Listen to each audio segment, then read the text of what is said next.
Welcome everyone, Dr. Mandell here. I want to move forward on vitamin D, such a hot topic worldwide.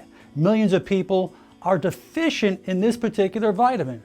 This is so important for so many vital functions of our body.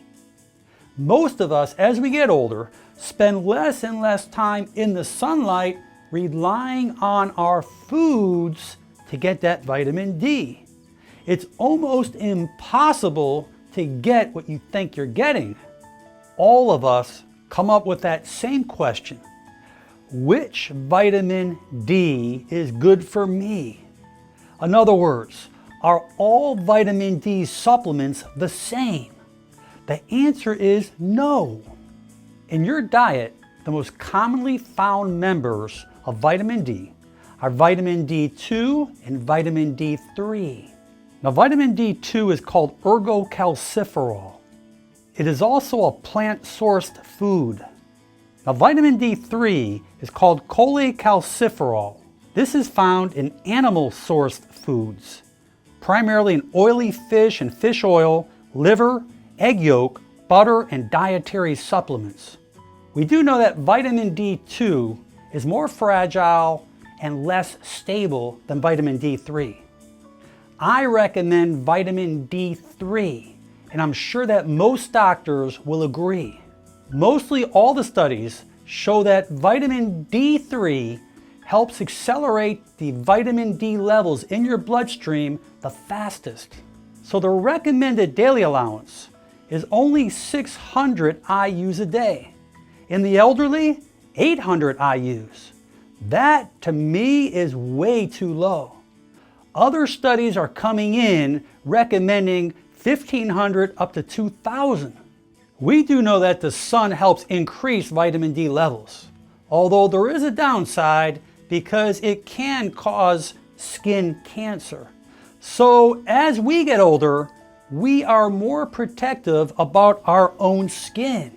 So the only way that we're going to get it is through food or supplementation. In the United States, we have what they call the FDA. They investigate the side effects and monitors the marketplace for unsafe products.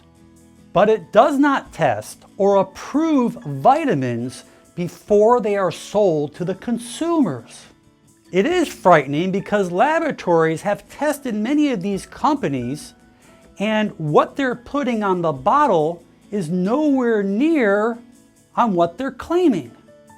You may be taking 1,000 IUs and only getting 500, or maybe getting 1,300.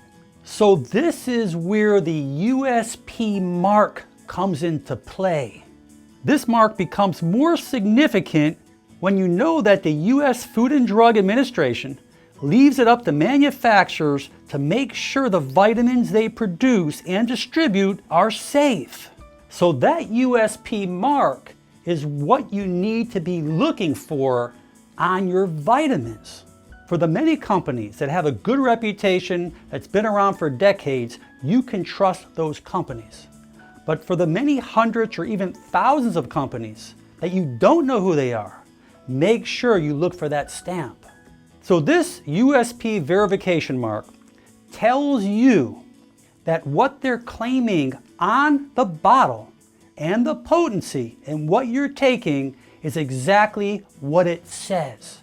That's there for your safety. So I hope you found this video helpful. I ask you to share it with your friends and family so you can educate them. Leave your comments below, and most important, make it a great day. I'm Dr. Mandell.